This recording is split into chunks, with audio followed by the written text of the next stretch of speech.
Hello everyone. सो आज है हमारा हॉर्टिकल्चर का लेक्चर नंबर 24, ठीक है, जिसमें कि आज भी हम बल्ब वेजिटेबल क्रॉप करेंगे। कल हमारे कुछ वाईफाई प्रॉब्लम के कारण क्या हुआ कि मेरी क्लास बीच में ही रुक गई, ठीक है, जिसकी वजह से क्या हुआ कि रेडिस रह गया। और साथ ही साथ कल मुझे सिर्फ 2 ही क्रॉप पढ़ानी थी, रेडिस और कैरेट, ठीक है।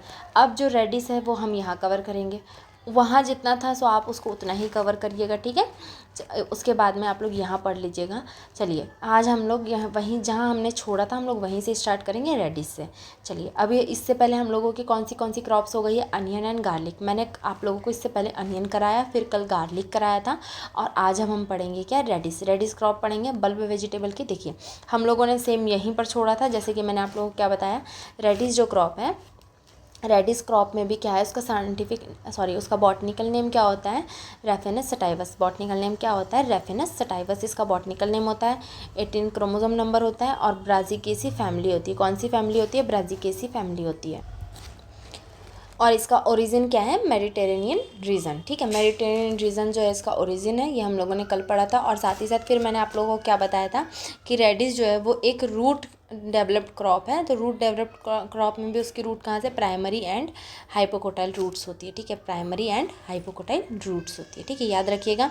इसमें फिर क्या होता है, जो एसिएटिक रूट्स जो होती है, एसिएटिक रेडिश जो है, ठीक है, वो कहाँ से ओरिजिनेट है, वो रेफेनस सटाइवस नोट करिएगा, रेफेनस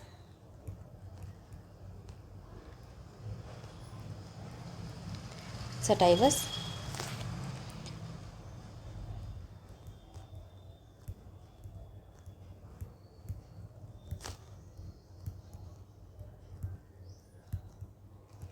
रेफेनिस्टोराइट, ठीक है, याद रखिएगा। ये जो है ये एसियाटिक रेडिस है। कौन सा है ये, एसियाटिक रेडिस है,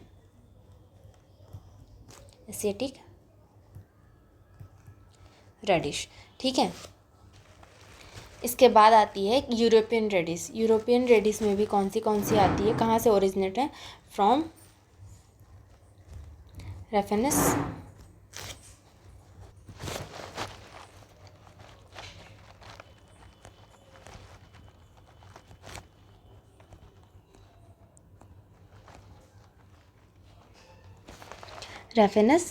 रेफनिस्ट्रम, और एक कौन सी है, रेफेनस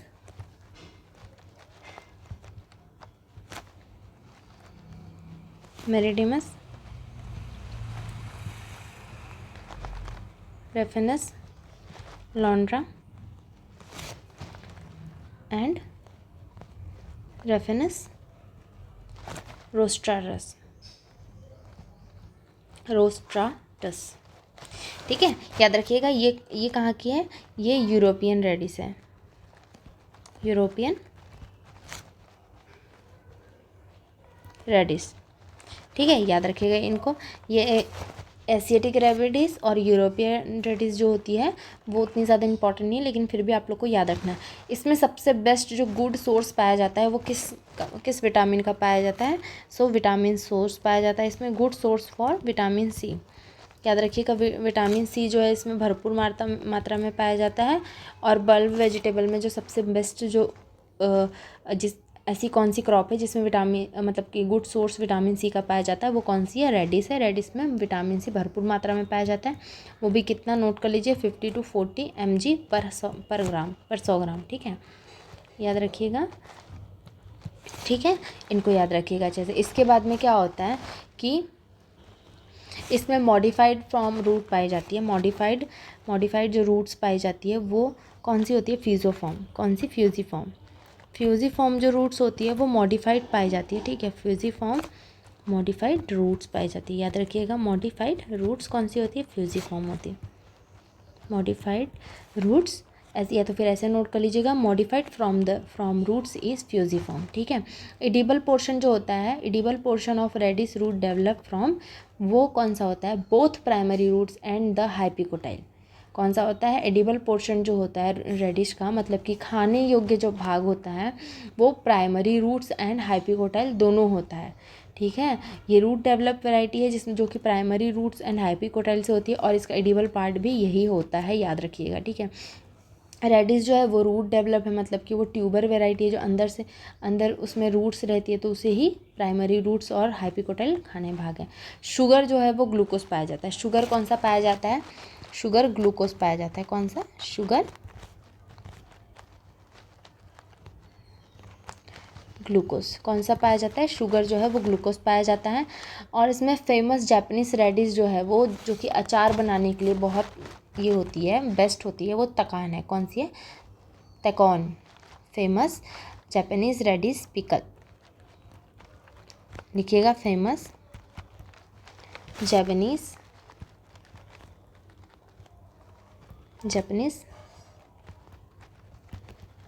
रेडिस पिकल जो है वो कहाँ के लिए है? कहाँ के? तकॉन की। ठीक है, याद रखिएगा। चलिए, रेडिस जिसमें जो इसमें पंजेंसी पाई जाती है, मतलब कि रेडिस में जो हल्का तीखापन पाया जाता है वो किसके कारण पाया जाता है? वो कहा जाता है आइसोथियोसाइनेट।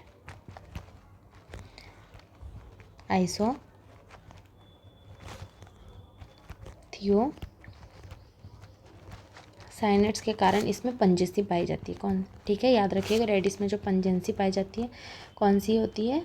पंजेंसी किसकी वजह से पाई जाती है? याद रखिएगा, आइसोथियोसाइनेट की वजह से। ठीक है, इसके बाद में जो होता है इसमें क्रॉस पॉलिनेटेड वेजिटेबल जो होता है वो किसकी वजह से होता है? Due to sporophytic self incompatibility. Due to, याद रखिएगा, क्रॉस पॉलिनेटेड वेजिटेबल है और इसमें किसकी वजह? Due to sporophytic self incompatibility.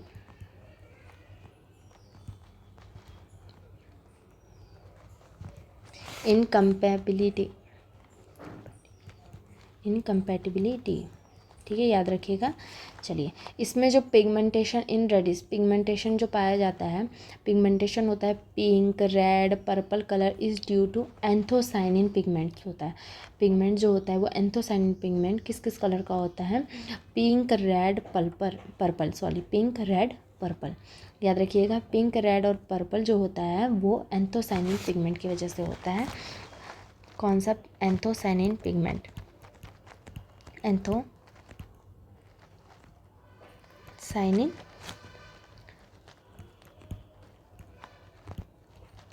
Pigment. ठीक है, ये पाया जाता है पिंक, रेड,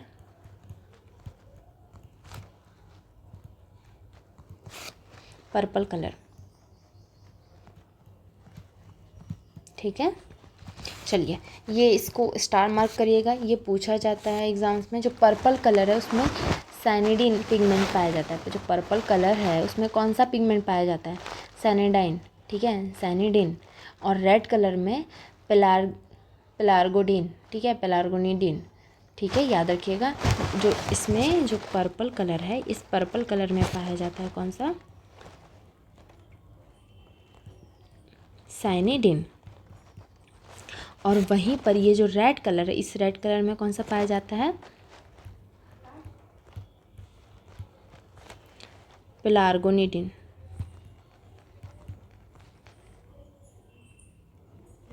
ठीक है, ये दो कंपाउंड्स इंपॉर्टेंस है, सॉरी पिगमेंट्स, इनको याद रखिएगा। इसमें सीड रेट जो पाई जाती है, सीड रेट कौन सी पाई जाती है? जैसे ट्रॉपिकल टाइप और टेम्परेट टाइप जो सीड रेट होती है वो अलग अलग पाई जाती है। जैसे ट्रॉपिकल टाइप जो सीड रेट होती है वो कितनी पाई जाती है? वो 8 से 10 kg पर हेक्टेयर पाई जाती है। याद रखिएगा, जो ट्रॉपिकल टाइप सीड रेट होती है वो 8 से 10 kg पर हेक्टेयर पाई जाती है। वहीं पर ये ट्रॉपिकल है, नोट करते चलिएगा। ठीक है, ट्रॉपिकल है ये। ठीक है, ट्रॉपिकल टाइप सीड रेट।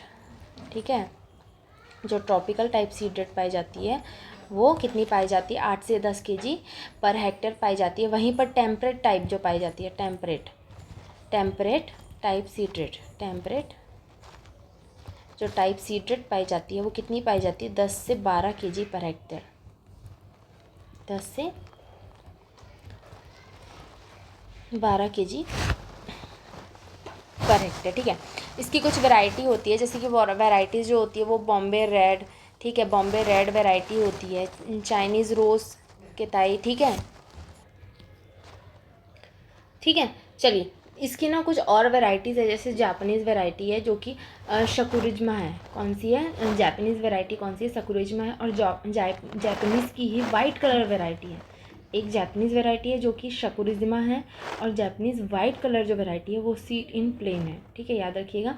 चलिए, इसकी कुछ इंपॉर्टेंट जैसे एशियाटिक वैरायटी और यूरोपियन वैरायटीज़ भी है, मैं आप लोग को एक सेकंड दिखा देती हूँ। हाँ, देखिए यहाँ पर ध्यान से देखिए, ये जो वैरायटी है एशियाटिक वैरायटी कौन सी है? पूषा देसी है। ठीक है, एशियाटिक वैरायटी जो है ये पूषा देसी वैरायटी है। पूषा रश्मि है जिसका क्रॉस कौन सा है? ग्रीन टाइप ऑफ देसी टाइप। ग्रीन टाइप इंटू देसी टाइप जो क्रॉस इनका है वो पूषा रश्मि का क्रॉस है। पूषा केतकी है, पूषा सफ़ेद है, पूषा सफ़ेद का क्रॉस है पूषा वाइट, जापानीज़ वाइट। ठीक है, ये इसका क्रॉस है। Arka Nishant multiple disease resistant variety है। कौन सी है? अर्का निशान जो है वो डिसीज रेसिस्टेंट वैरायटी है, याद रखिएगा। उसके बाद में यूरोपियन वैरायटी है। यूरोपियन वैरायटी किस कौन सी है? पूषा हिमानी है। रैपिड रेड वाइट टिप जो है वो Glauber and round form variety है। ग्लोबर एंड उसका राउंड मतलब कि राउंड ग्लोबर फॉर्म होता है। ठीक है, याद रखिएगा। इसके बाद में स्कारलेट ग्लोब जो वैरायटी है वो राउंड शेप की होती है, और स्कारलेट जो इसका होता है वो लॉन्ग होता है, ये भी याद रखिएगा। पूषा मृदुला जो वैरायटी है वो extra early and table purpose variety है। कौन सी है? पूषा मृदुला जो है वो extra early and table purpose variety है। ठीक है, फिर चाइनीज़ पिंक है। चाइनीज़ पिंक वैरायटी जो है वो ड्यूल सीजन वैरायटी है। ड्यूल सीजन वैरायटी है। ठीक है, मतलब और इसमें क्या है? इसकी जो न्यू वैरायटी है वो कौन सी है? हरी पलम हरीडे वैरायटी है। और पूषा जमानी और पूषा गुलाबी जो है इसकी न्यू वैराइटीज़ है। ये न्यू वैराइटीज़ को याद रखिएगा, ऐसे ये पूछा नहीं जाएगा लेकिन फिर भी मैं दिखा दे रही हूँ आप लोग को। और वाइट लिकल जो है टेंडर वैरायटी है।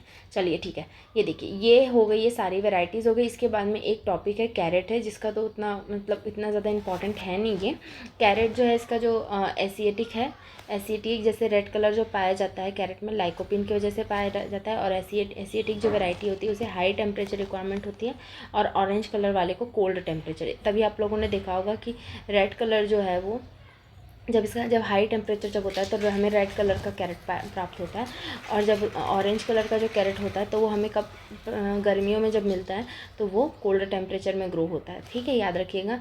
येलो कलर का होता है और एक पर्पल कलर का होता है, जो कि ये रेड कलर जो होता है उसमें लाइकोपिन पाया जाता है। ऑरेंज में बी कैरोटीन की वजह से ऑरेंज कलर होता है। येलो कलर एक्जेंथोफिल की वजह से होता है, और एंथोसाइनिन की वजह से पर्पल कलर होता है।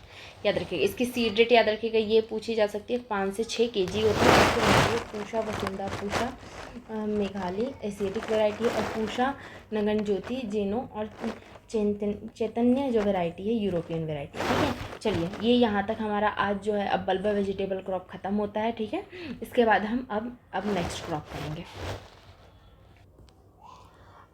ये हमारा बल्ब वेजिटेबल क्रॉप तो ख़त्म हो गया। ठीक है, इसके बाद हम लोग जो क्रॉप तो नहीं पढ़ने वाले, इसके बाद हम करेंगे गार्डनिंग, तो वो मैं करवाऊंगी आप लोग को नेक्स्ट लेक्चर में। लेकिन उससे पहले मेरे पास कुछ क्वेश्चंस है, तो चलिए अब हमारे पास टाइम भी बचा हुआ है तो हम लोग कुछ क्वेश्चंस रीड कर लेते हैं। ठीक है, जो कि हमारे MP RHO आने वाले एग्ज़ाम MP RHO और साथ ही साथ इफ़को JRF के लिए बहुत इंपॉर्टेंट होंगे, और उनमें हॉर्टिकल्चर के भी क्वेश्चंस रहेंगे, तो हम वो क्वेश्चंस रीड कर लेते हैं। ठीक है, चलिए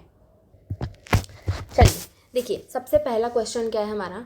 which method of rice seedling rising involve sprouting seeds under moisture for 11 to 40 days, and what is the recommended method seed rate for this method? बताइए। जो राइस में जो seedling rising involve sprouting seeds under moisture for 11 to 40 days में होता है, ठीक है, उसमें जो सीड रिक्वायरमेंट होती है वो कौन सी होती है? ठीक है, SRI मेथड में भी देखिए 6 to 8 kg सीड रिक्वायरमेंट होती है। ठीक है, इसके बाद में डेपोग मेथड में बता दिया। ठीक है, हाइब्रिड राइस मेथड बताइए कौन से होगा, इसमें से कौन सा आंसर होगा? इसमें होगा डेपोग मेथड होगा। ठीक है, कौन सा होगा? डेपोग मेथड होगा, याद रखिएगा। इसमें जो आंसर होगा वो कौन सा होगा? बी होगा। ठीक है, फिर इसके बाद में सेकंड देख लीजिए। सेकंड क्या है? The Bangalore method of composting was developed by. The Bangalore method composting किसने डेवलप किया है? ठीक है, किसके द्वारा डेवलप की गई है? डॉक्टर CN आचार्य के द्वारा। किसके द्वारा? डॉक्टर CN आचार्य के द्वारा। ठीक है, नेक्स्ट क्वेश्चन देखिए। What is the term used for the sum total of all hereditary material? बताइए, what is the term used for the sum total of all hereditary material? इसमें कौन सा टर्म यूज़ किया जाता है हेरिडिटरी मटेरियल के लिए? कौन सा किया जाता है?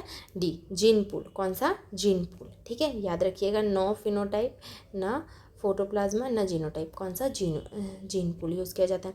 नेक्स्ट क्वेश्चन है what is the fruit type of groundnut. Groundnut का फ्रूट टाइप क्या है? मैंने अभी कुछ दिन पहले ही पढ़ाया था। ग्राउंडनट का जो है फ्रूट टाइप क्या होता है? वो होता है लुमेंटम। कौन सा होता है? लुमेंटम इसका फ्रूट टाइप होता है, याद रखिएगा लुमेंटम। ठीक है, इसके बाद में चलिए नेक्स्ट क्वेश्चन देखिए। नेक्स्ट क्वेश्चन में क्या है? The sleep movement of petals and leaves. The sleep movement, याद रखिएगा, the sleep movement of petals and leaves in which leaf fold और close at night and open in the morning are called. इसे क्या कहा जाता है बताइए?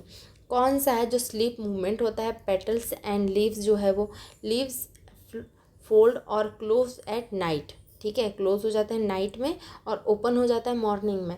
ये कौन सी मेथड है बताइए? इसमें कौन सी मेथड है?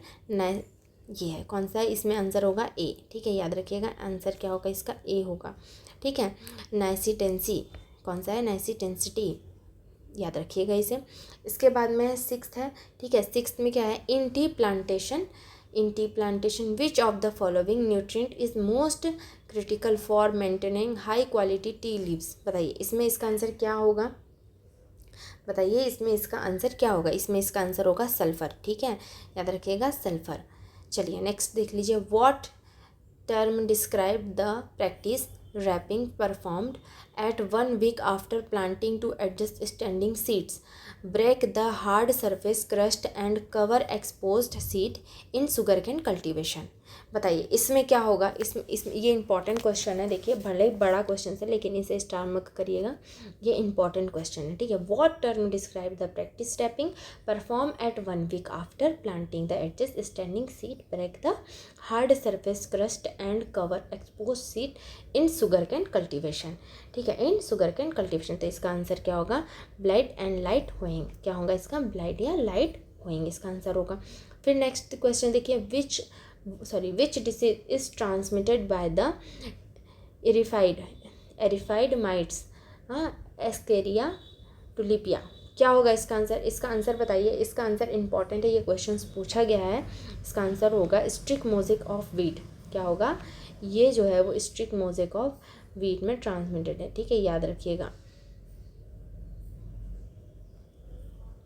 हम इसमें कलाकारी नहीं कर सकते हैं, चलिए याद रखिएगा। ठीक है इसे। चलिए नेक्स्ट क्वेश्चन देखिए। Which of the following is an example of bulky organic manure. Bulky organic manure का एग्जाम्पल बताइए।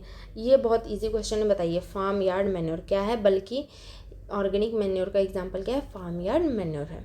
ठीक है, which variety of banana was developed by tissue culture. कौन सी वेराइटी है बनाना की? कौन सी वेराइटी है जो टिश्यू कल्चर से डेवलप्ड है? कौन सी है? ग्रैंड 9। कौन सी है? ग्रैंड 9। ठीक है, याद रखिएगा इसे। What is the main component of silk. जो सिल्क का है मेन कंपोनेंट कौन सा है?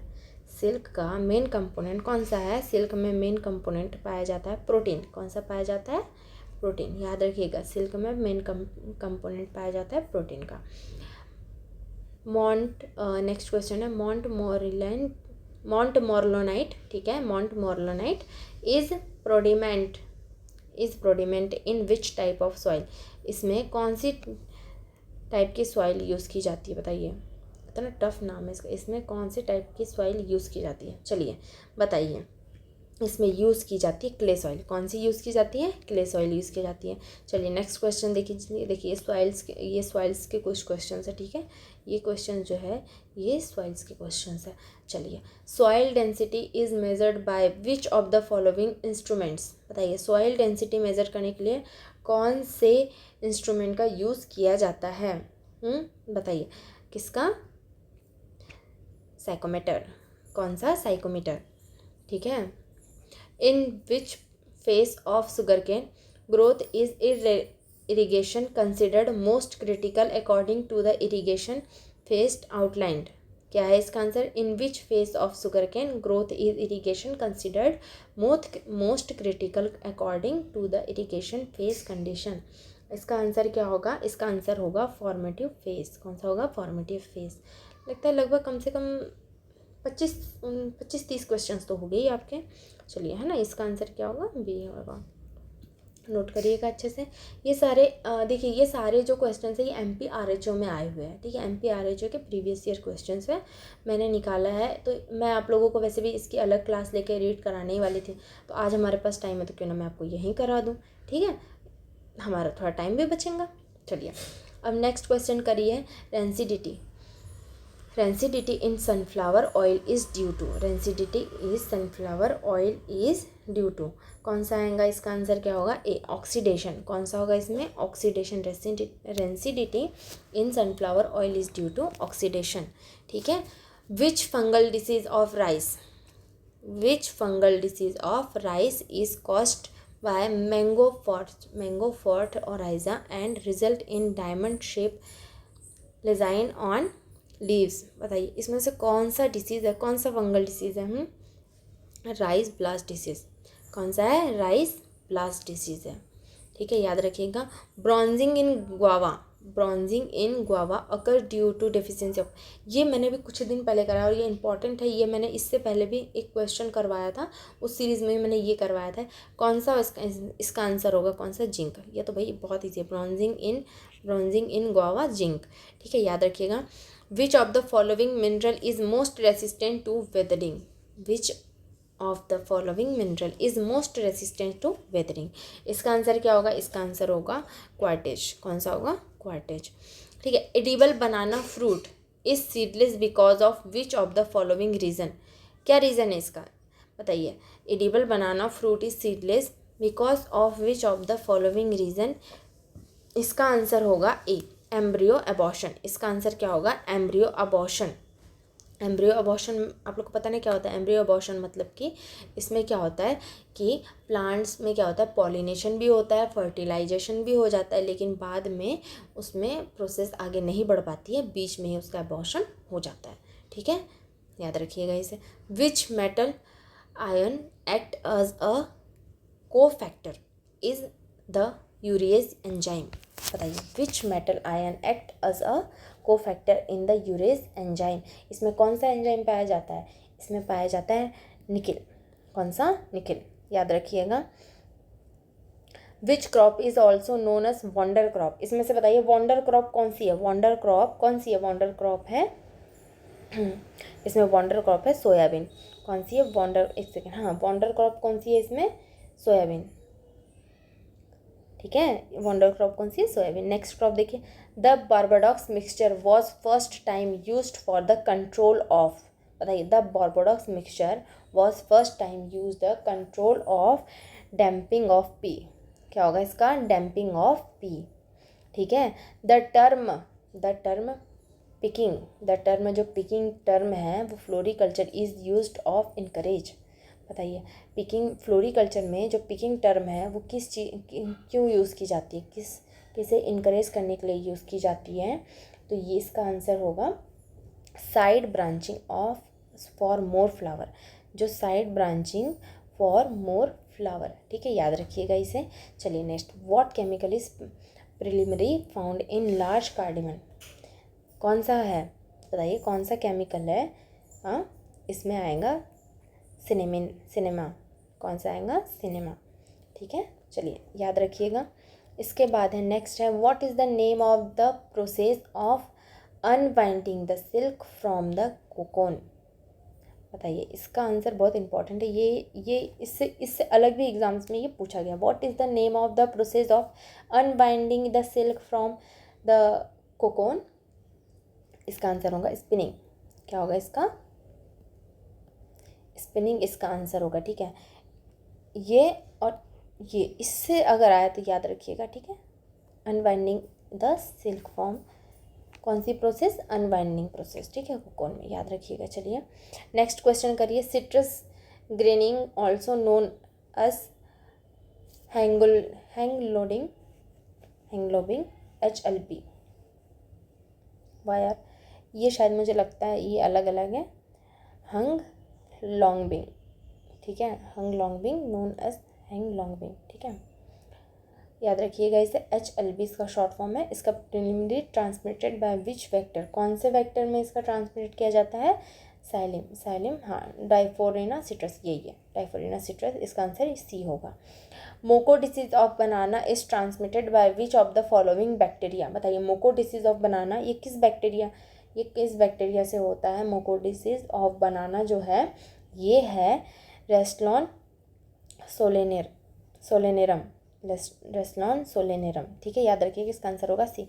What chemical is preliminary found in large cardamom, बताइए इसका आंसर बताइए। लार्ज कार्डामन, अभी कार्डामन से हमने नेक्स्ट भी कुछ एक क्वेश्चन किया, ठीक है, और ये देखिए फिर आया, मतलब ये इंपॉर्टेंट है, याद रखिएगा। इसका होगा सिनॉल इसका होगा, मैंने शायद यही वाला कराया आप लोगों को, है ना, नहीं ये होगा सिनेमा। ये पूछा गया chemical is found in preliminary large कार्डामन, और ये पूछा गया है क्या, सेमी तो है, लार्ज कार्डामन सिनॉल ही है, इसमें सिनेमा है लगता है इसका, हाँ इसमें केमिकल पूछा गया ना, ठीक है, इसका थोड़ा सा मैं इसको फाउंड इन लार्ज कार्डामन, ठीक है, प्रिलिमिनरी फाउंड इन लार्ज कार्डामन, चलिए ठीक है। ये देखिए, चलिए हम नेक्स्ट क्वेश्चन करते हैं, इसका मैं आप लोगों को नेक्स्ट इसमें दिखाऊंगी, इसको स्टार मार्क करते हैं। चलिए, which specific root stock is most often used for apple grafting is high density orchard, इसमें से कौन सी वैरायटी है, ठीक है, विच स्पेसिफिक रूट स्टॉक के लिए कौन सी वैरायटी है जो हाई डेंसिटी ऑर्चर्ड, जो एप्पल की हाई डेंसिटी ऑर्चर्ड में यूज़ की जाती है, वो है M9 जो है वो हाई डेंसिटी ऑर्चर्ड है एप्पल के लिए, ठीक है, जिसमें ग्राफ्टिंग इन हाई डेंसिटी की जाती है। चलिए इसके बाद कोई है नहीं, इसके बाद है अब हमारी तरफ से आपको है थैंक यू, ठीक है। ये क्वेश्चन है, इस क्वेश्चन को अच्छे से रीड करके आइएगा, ठीक है, इन क्वेश्चंस को अच्छे से रीड करके आइएगा। और साथ ही साथ देखिए, अब हम लोग करेंगे कल से नया चैप्टर स्टार्ट करेंगे, तो वो होगा गार्डनिंग, ठीक है, वो होगा क्या, गार्डनिंग होगा, तो उसको अच्छे से आप लोग रीड करके आइएगा, ठीक है। चलिए अब हम चलते हैं, कल मिलेंगे, बाय।